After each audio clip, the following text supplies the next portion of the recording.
Une fois de plus, bienvenue à cette édition. Je vous le disais en titre que le président de la République, Paul Kagame, qui participe à la 77e session de l'Assemblée générale des Nations unies, s'est entretenu ce mercredi avec Irfan Ali, le président de Guyane, le premier ministre Mia Mottley de Barbados, Home Keller, directeur de Kenap Foundation, et Madame Senet Fissiha de cette même fondation. Leurs échanges ont porté sur les opportunités de partenariat pour la production des médecins afin d'assurer un accès équitable aux soins, aux services de santé. Toujours à New York, le président Paul Kagame a participé à la 7e édition de la réunion du Global Fund où le Rwanda a accepté de verser une somme de 3 250 000 dollars américains, soit une augmentation de 30% par rapport à la précédente édition en vue de soutenir les activités de Global Fund.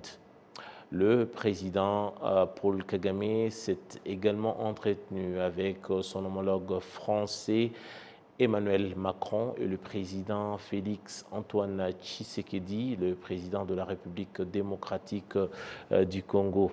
Les trois hommes ont discuté de la recherche des solutions aux défis sécuritaires à l'est de la République démocratique du Congo. Tout à l'heure, on va revenir sur le point en rapport avec la situation sécuritaire entre la République démocratique du Congo et notamment dans la partie est de la République démocratique du Congo et surtout des accusations de part et d'autre entre le Congo et le Rwanda. Tout d'abord, parlons santé avec les responsables des confessions religieuses œuvrant au Rwanda qui se déclarent prêts à appuyer les instances sanitaires au Rwanda dans la campagne de sensibilisation pour la vaccination anti-Covid pour les enfants âgés de 5 à 11 ans. Une vaccination qui débute en octobre prochain. Pour les plus amples détails, notre confrère Jean-Damascène Manishimwe nous en dit plus. C'est le vaccin de type Pfizer qui sera administré aux enfants âgés de 5 à 11 ans pour booster leur système immunitaire contre la pandémie de Covid-19. Alors que par le passé, certaines personnes affichaient une certaine résistance sur base des croyances religieuses, les responsables de ces confessions se déclarent prêts à œuvrer pour le changement de mentalité pour ceux qui hésiteraient à participer pleinement à cette activité. Nous allons nous mobiliser et faire une sensibilisation comme nous l'avons fait dernièrement pour la vaccination des adultes. Nous allons informer nos fidèles que nous rencontrons facilement. Nos fidèles viennent régulièrement et nous sommes toujours en contact avec eux. Ainsi, nous leur parlerons de cette activité qui cadre avec les programmes habituels, car normalement les enfants reçoivent des vaccins. Il n'y a rien d'extraordinaire et il serait dommage qu'il y ait des gens qui ne comprennent pas ainsi. Nous leur donnerons des explications et ils nous comprendront. Le secrétaire d'État au ministère de la Santé plaide pour la bonne marche de cette campagne de vaccination qui est d'une grande importance pour la santé du pays en général.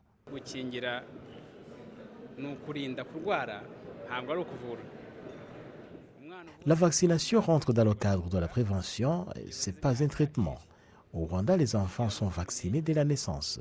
À moins de 2 ans, nous avons 14 vaccins au total. Nous les administrons aux enfants dans l'objectif de leur doter d'une immunité qui leur permette de lutter efficacement contre d'éventuelles pandémies, des virus et des bactéries si fréquents. Tous les Rwandais à 100% se retrouvent dans des religions. Le Rwanda est donc un pays croyant, ce qui revient à dire que la parole d'un religieux est toujours entendue de partout. Nous avons réalisé qu'en travaillant de concert, nous atteignons un grand nombre de gens de façon très facile. Nous attendons de cette mobilisation qui doit les faire comprendre que c'est un programme national, bénéfique pour la vie des parents, des enfants et du pays en général. Il est prévu que plus de 2 millions d'enfants seront vaccinés sur 3 000 écoles qui serviront de centres de vaccination. Actuellement, plus de 9 millions de personnes ont déjà reçu la première dose de vaccin anti-Covid, plus de 8 millions la deuxième, alors que 100 millions ont reçu la dose de rappel. Merci donc à Jean-Damascène Manichim. Et tout à l'heure, on parlait de la rencontre entre le président de la République, Paul Kagame, et son homologue de la RDC, Félix Antoine Tshisekedi. Et les deux hommes se sont donc rencontrés à l'initiative du président français Emmanuel Macron, qui a invité les deux hommes à discuter par rapport à la recherche des solutions aux défis sécuritaires Le président de la République. à l'est de la République démocratique du Congo. Les présidents congolais, donc Tshisekedi et le président Kagame, ont donc accepté de se rencontrer. C'était ce mercredi donc à New York. Et Macron qui essaie de jouer les facilitateurs dans ce dossier lors d'un déjeuner. Celui-ci donc préside en effet tout ce mois de septembre le Conseil de sécurité des Nations Unies. C'est donc lui qui a été directement interpellé à la tribune de l'ONU par Félix Antoine Tshisekedi Tshilombo lors de la 77e Assemblée générale des Nations Unies qui se tient donc à New York. Les présidents congolais et rwandais se sont donc interpellés par discours interposés pour parler justement de la situation sécuritaire à l'est de la RDC. Avec nous par Skype, nous sommes rejoints par Eliezer Ushindi. Eliezer Ushindi qui est donc initiateur de la plateforme Maïcha RDC qui dénonce les discours de la haine et d'incitation au génocide dans la région des Grands Lacs et en RDC en particulier. Bonsoir Maïcha, vous, plutôt Monsieur Eliezer, vous nous suivez? Oui, je vous suis à 100%. Donc, je disais que vous étiez l'initiateur de la plateforme Maïcha. Vous dénoncez les discours de haine, notamment dans la partie est de la RDC, où on a assisté à des discours de haine. D'abord, avant d'y arriver, cette rencontre entre les deux présidents, le président Kagame et le président Tshisekedi, par bien sûr le biais d'Emmanuel Macron, ça vous inspire quoi par rapport déjà à la situation tendue à laquelle on a participé au cours de ces derniers mois? Bon, en effet, ce que les deux présidents ont dit à la tribune des Nations Unies, ce n'est pas nouveau. Depuis la résurgence du M23, il y a toujours celui qui accuse l'autre et celui qui se défend. Mais ce qui est plus important dans tout ce qu'ils ont, dans tout ce qui a été dit, ce sont les conclusions qui étaient faites après qu'ils aient été à la tribune des Nations Unies, les conclusions qui viennent d'être faites sous la médiation de Macron. Et quand vous voyez toutes ces conclusions, ce sont les mêmes recommandations qui étaient faites à Nairobi, à Luanda, et vous voyez que même le secrétaire d'État américain, Blinken, a pu faire les mêmes suggestions, dont notamment les dialogues, pour qu'il y ait vraiment un intéressement assez rigoureux sur la situation de l'Est de la République démocratique du Congo. Et donc, le plus important, ce n'est pas vraiment tout ce qu'ils ont dit, mais ce sont les conclusions qui viennent d'être faites sous la médiation du président français et Emmanuel Macron. Mais ce qui est plus intéressant dans tout ce que moi je vis, qui fait ce qu'on dénonce les discours de haine, c'est la lutte contre l'impunité.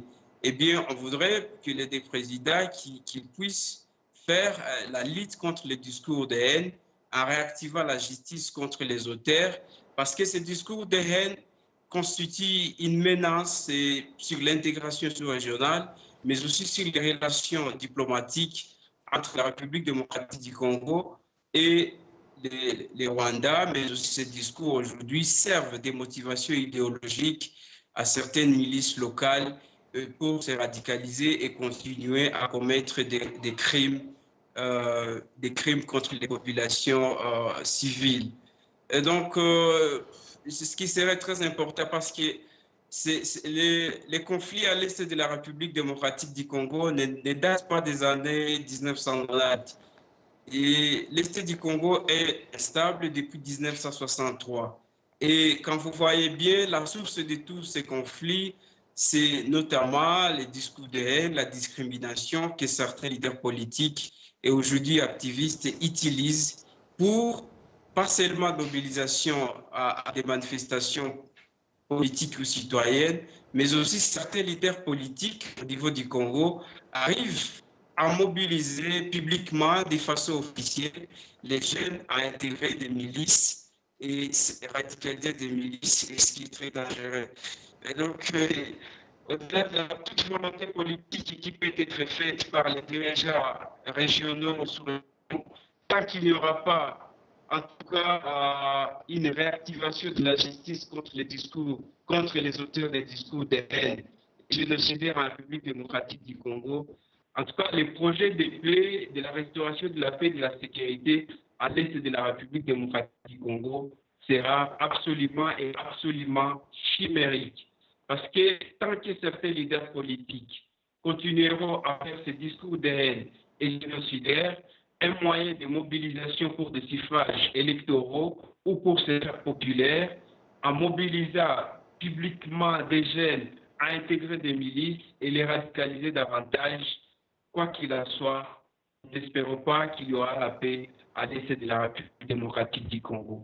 Justement, par rapport à la question de la haine et des discours de haine, il y a le président Kagame dans son allocution qui en a appelé à plus de responsabilités de la part notamment des Nations Unies. Il est revenu sur la mission la plus budgétivore qui soit dans l'histoire des Nations Unies.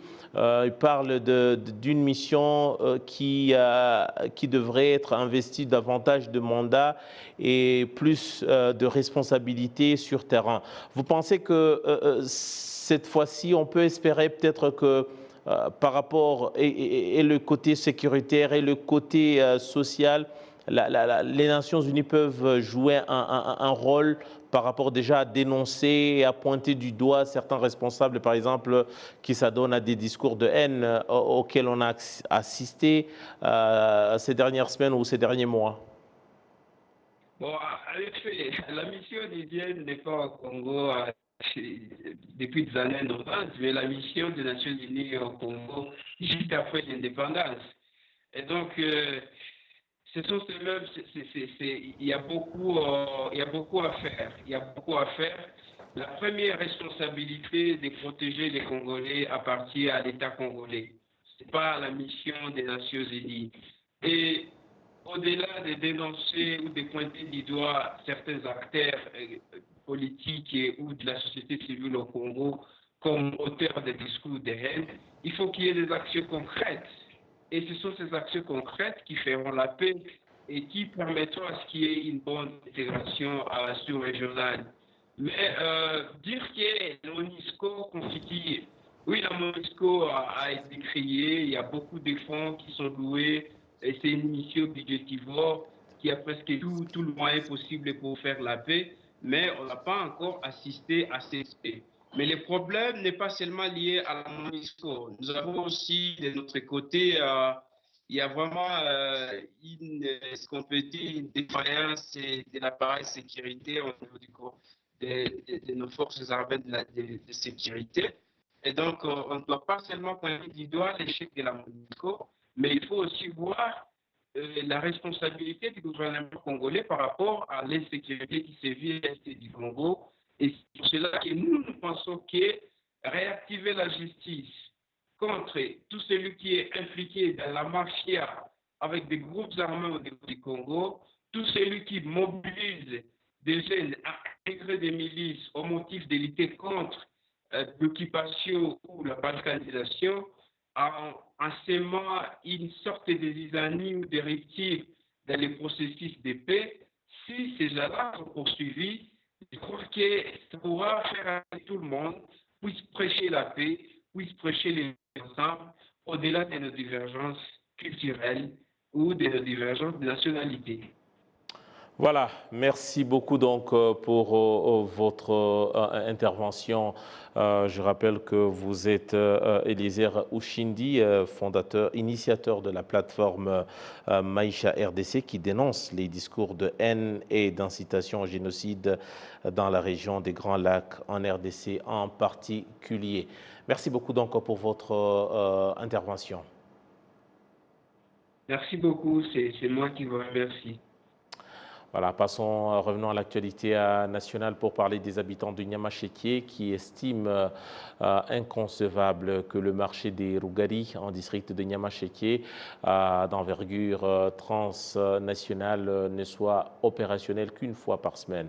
Le district indique avoir trouvé des investisseurs qui vont l'aider à le rendre actif plus d'une fois, comme c'est le cas aujourd'hui. Kassim Youssouf nous en dit plus par rapport à cette question. Le marché transnational de Rougari est le seul de grande envergure où se fait le commerce du bétail dans le district de Niamacheke.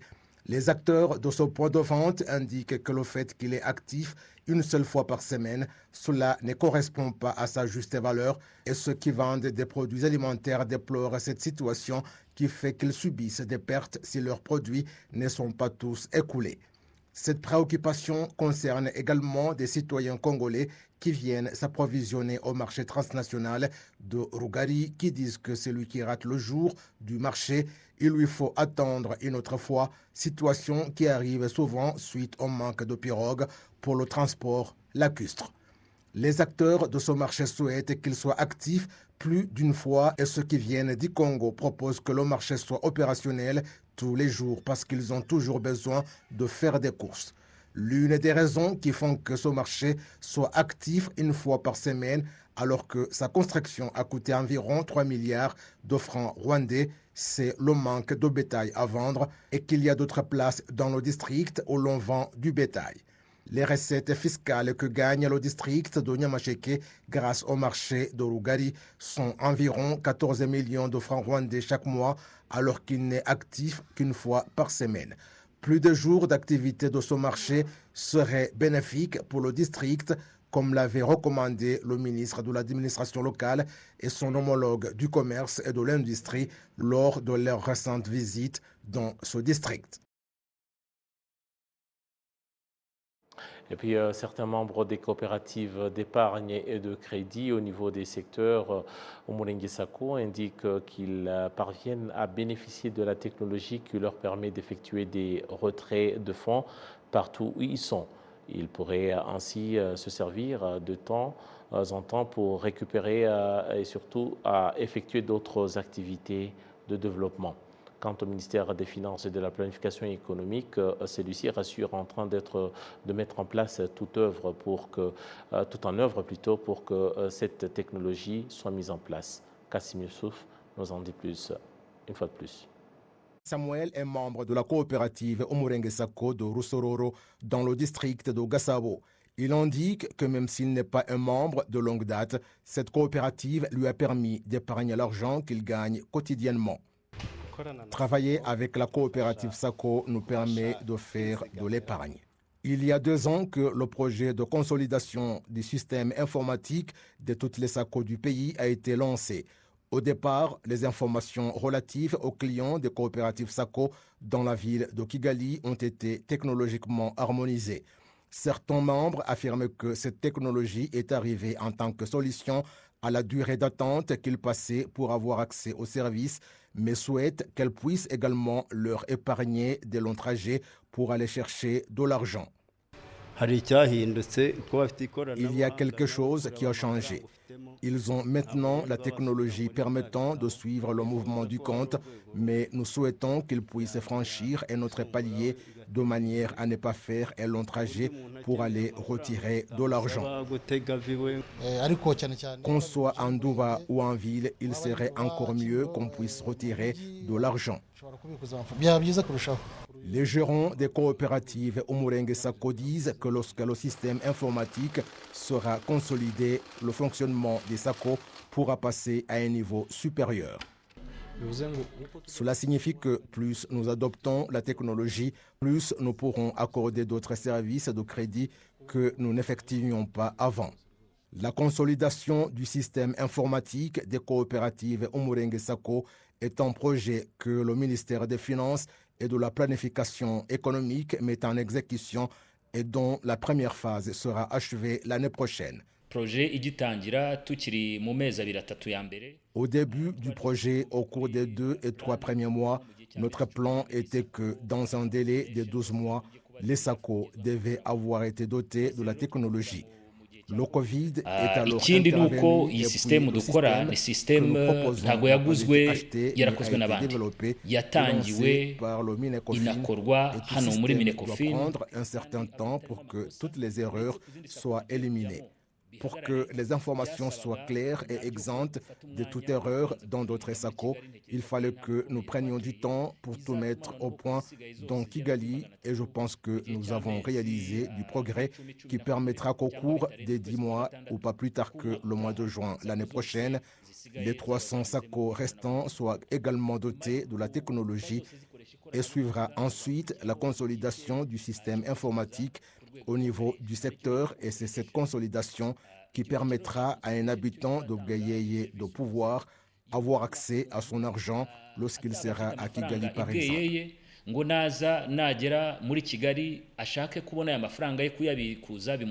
L'on compte au Rwanda 416 Umurenge Sacco et 35 dans la ville de Kigali et une dans le district de Rubavu sont dotés d'un système informatique.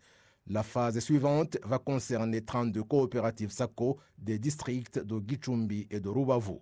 Il est prévu que lorsque la technologie sera harmonisée, chaque district aura une seule coopérative Umurenge Sacco et les autres seront des succursales.